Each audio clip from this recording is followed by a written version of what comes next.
Olá, meus queridos, nós vamos agora para o nosso segundo dia de devocional.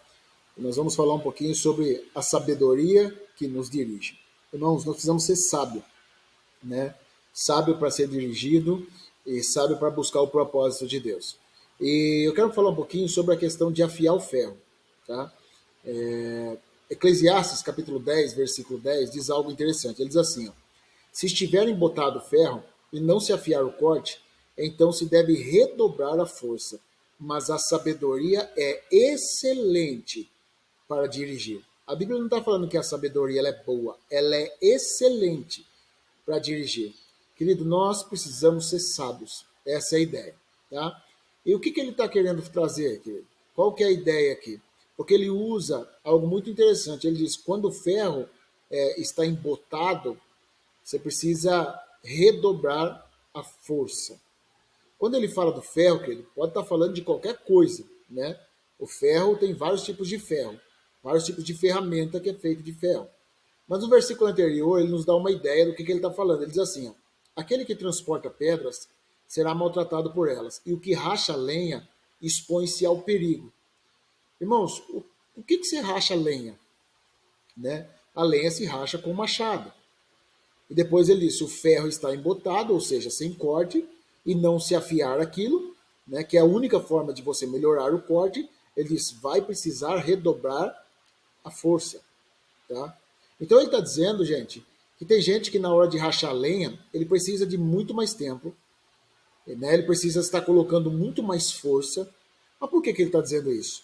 Porque em momento algum, essa pessoa para afiar o corte, para afiar o machado.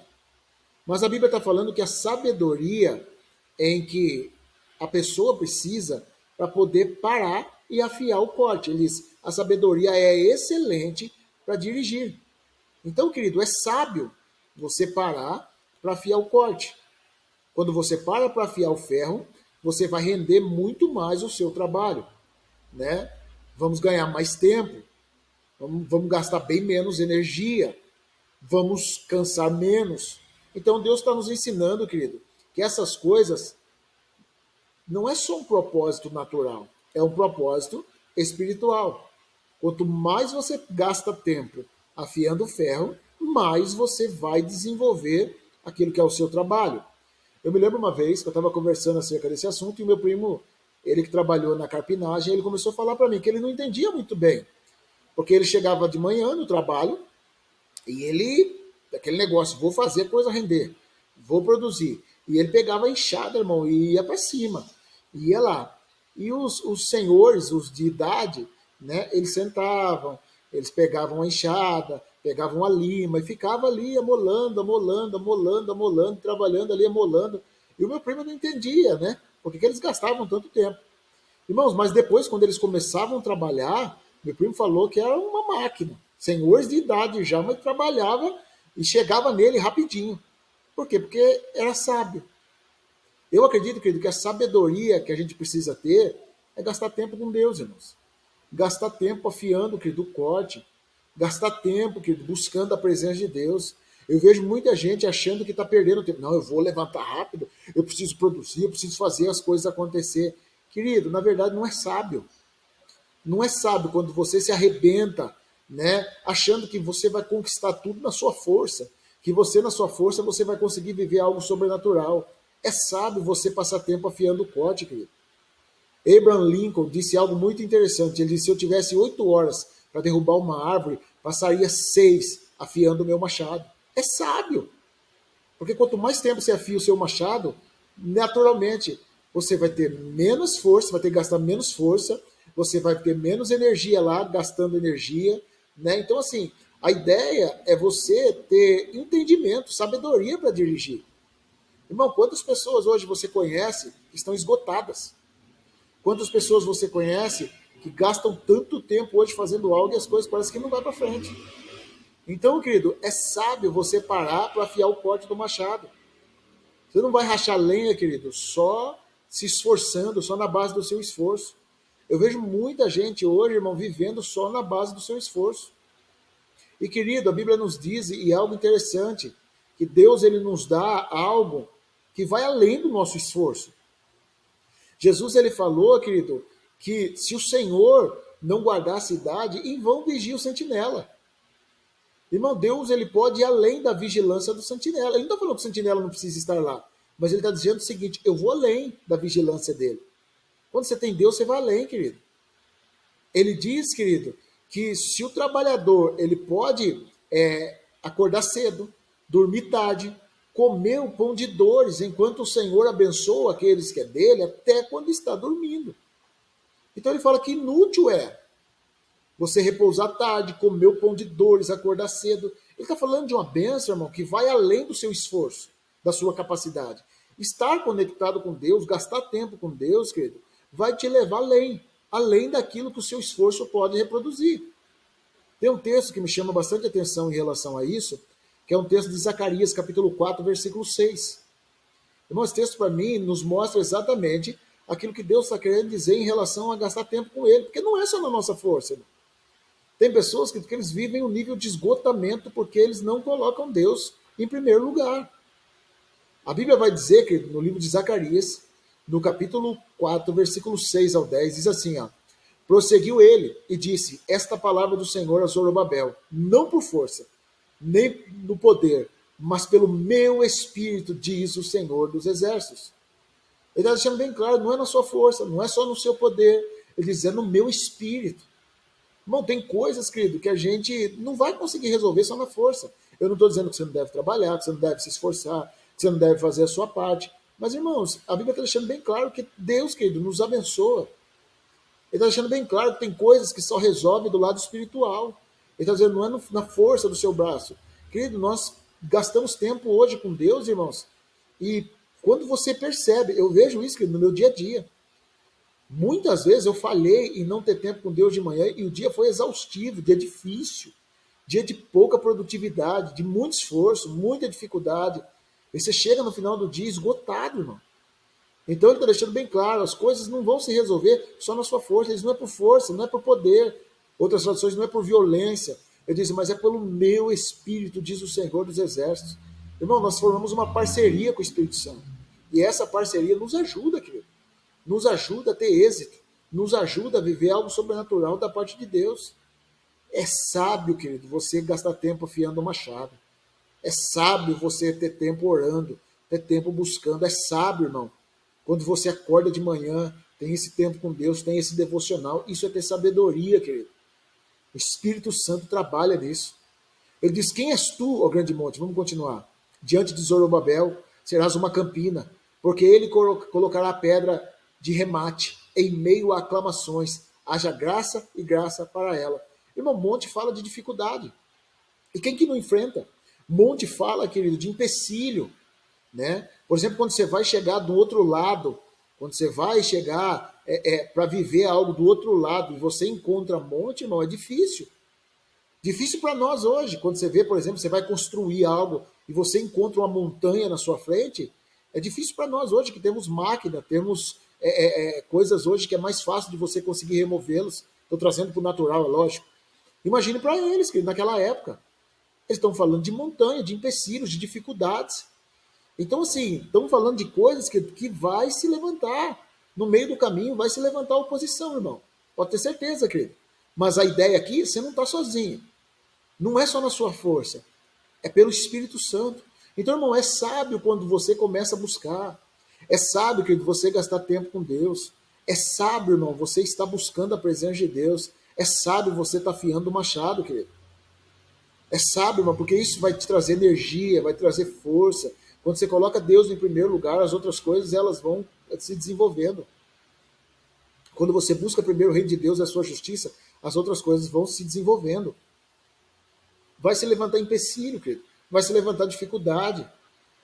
A Bíblia diz assim, ó, novamente me veio a palavra do Senhor dizendo, as mãos de Zorobabel lançaram os fundamentos desta casa, elas mesmas acabarão, para que saibais que o Senhor dos exércitos é quem me enviou a vós outros.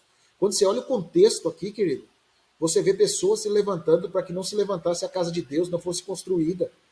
Você vê, querido, Zorobabel passando dificuldade aqui. Mas veio uma palavra do Senhor a ele dizendo o seguinte, as mãos dele começaram, as mãos dele vão acabar. O que Deus está dizendo? Zorobabel começou, Zorobabel vai terminar. Irmão, é fato. O que Deus começou na sua vida, você vai terminar, querido. O que hoje, para você, é um grande empecilho, Deus vai te ajudar a conquistar, a chegar ao final. Mas a ideia aqui é o que, irmão? Que você possa ter esse entendimento. Eu vou gastar tempo com Deus. Não é na minha força, não é só no meu propósito. É o Espírito Santo trabalhando. É o Espírito Santo que vai me dar vitória. Então, querido, lute. Mas, irmãos, não adianta lutar só na força do seu braço, querido. Não adianta você gastar todo o tempo da sua vida se esforçando ao extremo, se você não está trabalhando com Deus, irmãos. Gaste tempo, querido, orando. Gaste tempo lendo a palavra.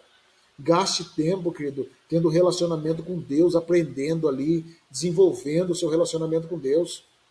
Aí ele termina assim dizendo, ó, quem despreza, pois o dia dos humildes começos, esse alegrar-se-á vendo o prumo na mão de Zorobabel. Irmãos, a Bíblia está deixando bem claro, querido. Quem está desprezando o começo, não despreze o começo. Os começos são difíceis. Não despreze, querido. Não despreze as dificuldades. Ele está deixando bem claro, irmão. É um começo, talvez, de algo na sua vida que Deus está fazendo fantástico, querido. De uma proporção extraordinária. Comece do jeito certo, irmão. Comece da maneira correta. Comece, querido, dentro das suas limitações e dificuldades, mas comece fazendo a coisa do jeito certo. Gaste tempo com Deus. Crie hábitos. A Bíblia está dizendo que quem, querido, despreza o dia dos humildes começos, se alegar-se-á vendo o prumo na mão de Zorobabel. Não vai começar. Comece algo correto. Dizendo de prumo, querido, é algo quando a casa já está se levantando, quando as coisas já estão, né, em andamento. A sua vida vai andar, irmão. As coisas irão andar, querido. Irmão, as coisas vão funcionar. Mas não despreze isso, vai para cima, vai na força do Espírito Santo. Vai, querido, buscando a presença de Deus. Vai, irmão. Problemas graves, situações podem acontecer, querido, mas não desista. Você começou algo, termine. Mas comece da maneira correta. Agora, irmão, faça as coisas corretas. Trabalhe, querido, buscando a presença de Deus. Viva o que Deus quer. Faça aquilo da maneira correta. E eu tenho certeza que Deus vai honrar você. Viva o propósito do coração de Deus, em nome de Jesus. Deus, eu quero orar, Senhor, por essa pessoa, Senhor. Eu quero orar agora, Senhor Deus, por essa pessoa que está me ouvindo. Espírito Santo de Deus, eu te peço agora, coloque, Deus, as tuas mãos sobre a vida dessa pessoa. Dê força nessa caminhada. Nós estamos agora, Senhor Deus, formando fundamentos sobre essa busca diária, sobre Deus gastar tempo com o Senhor, sobre buscar o Senhor em primeiro lugar, sobre se entregar ao Senhor em primeiro lugar. Oh Deus, em nome de Jesus, nos ajuda. Dê força, Senhor, nessa caminhada. Fala conosco, meu Pai. Nos ensina, nos instrui, nos leva, Deus, ao centro da Tua vontade. Espírito Santo, abençoa. Abençoa essa pessoa, Deus, que está, Senhor, nesse segundo dia no foco, no objetivo, Deus, de gastar tempo, de buscar a Sua presença, de estar se relacionando com o Senhor de maneira poderosa. Abençoa, Deus. Traz alegria, traz força, traz a cada dia disposição, Senhor, para que essa pessoa alcance o propósito. Não é na nossa força, ó Deus. Não é só na nossa capacidade. Não é só naquilo, Deus, que nós podemos fazer, Senhor. Não é, Deus. Nós sabemos, Senhor, que o Teu Espírito Santo é o que nos ajuda. O Teu Espírito Santo, Senhor Deus, é que remove as montanhas. É o Senhor quem trabalha em nosso favor. Espírito Santo de Deus, abençoa, nos ajuda, Senhor. Que os Teus filhos, Senhor, consigam os objetivos. Que eles não desistam. Que eles vivam o sobrenatural do Senhor. Em nome de Jesus. Que Deus abençoe você, querido. Que Deus abençoe. Não desista, não. Viva o propósito do Senhor. Gaste tempo com Ele, querido. Gaste tempo nos pés dele. Você vai viver o sobrenatural do Senhor. Deus vai te honrar. Deus vai te honrar. Em nome de Jesus Cristo, Deus vai te honrar. Serão dias de profunda alegria para o seu coração. Dias de força. Dias onde o Senhor Jesus vai te dar estabilidade. E Ele vai mostrar que Ele é com você. Ele vai mostrar. As montanhas vão ser removidas. As dificuldades vão ser removidas. E os empecilhos vão ser removidos. Deus está no controle. Ele trabalha em favor daqueles que nele esperam. Ele trabalha em seu favor. Confia nele. Confia nele. Ele vai cumprir. Ele vai cumprir. A Bíblia diz o seguinte: agrada-te do Senhor e Ele satisfará aquilo que deseja o teu coração. Ele vai fazer Ele vai trazer. Busque esse agradar no Senhor. A Bíblia não fala agrada-te do Senhor. A Bíblia fala agrada-te no Senhor. Procure essa fonte de satisfação nele e o resto ele vai cumprir. Deus te abençoe, em nome de Jesus.